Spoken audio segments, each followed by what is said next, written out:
and the WWE's finish for the main event at Hell in a Cell has quickly become one of the most reviled finishes in wrestling history, although it currently trails the finger poke of doom. Join us now as Wrestlelamia looks at why the WWE ended its Hell in a Cell main event with such a bizarre and stupid finish.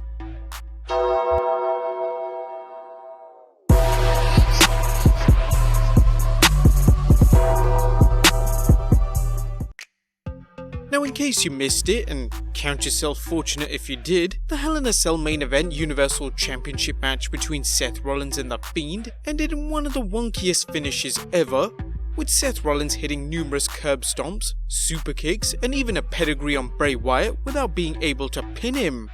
While the two wrestled in the cell under red lighting, Rollins seemed to snap, laying a chair, a ladder and a toolbox atop Wyatt's body before smashing it with a sledgehammer after the referee pleaded with him not to do so. The referee ended the match either by disqualification, which is a new one for a Hell in a Cell match, or by referee stoppage. Either way, it looked like Rollins had murderized the Fiend, with medical personnel checking on his prone body. Despite this, the Fiend got up, attacking Rollins and destroying him outside the ring with his sister Abigail on the exposed concrete, followed by a mandible claw that saw Rollins bleeding from the mouth. Both fans and critics seemed to be mutual in decrying the finish as an awful ending to a show that was only watchable due to the hard work and excellence displayed in all three women's matches, not to mention Corbin vs Gable. The consensus seems to be that the WWE screwed up big time tonight in the main event, as just check out their YouTube channel and the dislike to like ratio, all but killing Seth Rollins' character by making his finishes look ineffectual, denying the fans of what looked like to be a lock-in win by The Fiend, and further damaging the uniqueness of a Hell in a Cell with a screwy finish.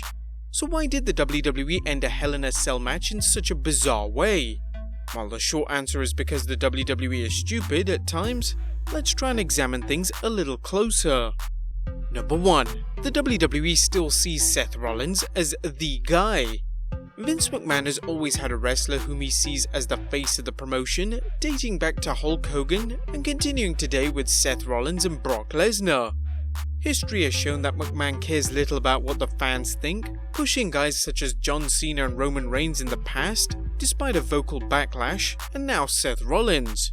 The WWE gave Rollins 2 big wins over Brock Lesnar and tonight had him somehow survive a match with his greatest opponent yet. Don't expect Rollins' push to end anytime soon after tonight's atrocity. Number 2. The WWE got cold feet about The Fiend. Although The Fiend is arguably the WWE's greatest character in years, it's obvious the WWE got cold feet about pushing The Fiend all the way to the championship. This isn't the first time the fans have got behind a wrestler with unbridled enthusiasm. Recall Braun Strowman's rise towards the top of the mountain as he battled for the Universal Championship, only for the WWE to snatch it from his grasp. Part of this has to do with the WWE wanting to protect Rollins, but it also has to do with our next reason. Number 3. The WWE pushed The Fiend too soon into a Universal Championship match. There's no question The Fiend jumped ahead of many superstars in getting a Universal Championship match. Consider The Fiend wrestled one opponent before he began targeting Seth Rollins and got a Universal title shot. In hindsight, the WWE should have put The Fiend up against a number of opponents before he stepped into a world title match. The WWE has missed a number of opportunities to put The Fiend over its top stars, including legends such as The Undertaker, and instead hot-shotted him into a match where the WWE either put the belt on him or didn't. Instead, it decided tonight wasn't the right time and blundered in resolving things with a non-finish in a match where finishes are supposed to be guaranteed. And number 4, the entire show was booked at the last minute. As Wrestlelamia noted in our video on the good, the bad and the downright ugly of Hell in a Cell, several of the show's matches were reportedly rewritten at the last minute, and as everyone knows, only 4 matches were announced going into the weekend of the event. This match was likely another victim of the WWE spending all its time working on Raw's season premiere and SmackDown's premiere on Fox. Who cares about a pay-per-view, your Universal Champion, or the most over star in years? Not the WWE. Ultimately, the WWE made Seth Rollins look weak due to his inability to pin The Fiend after numerous finishes and assorted weapon shots. They made The Fiend too powerful for future matches, And most of all, they angered their fans and gave ammunition to AEW in the new Wednesday Night War.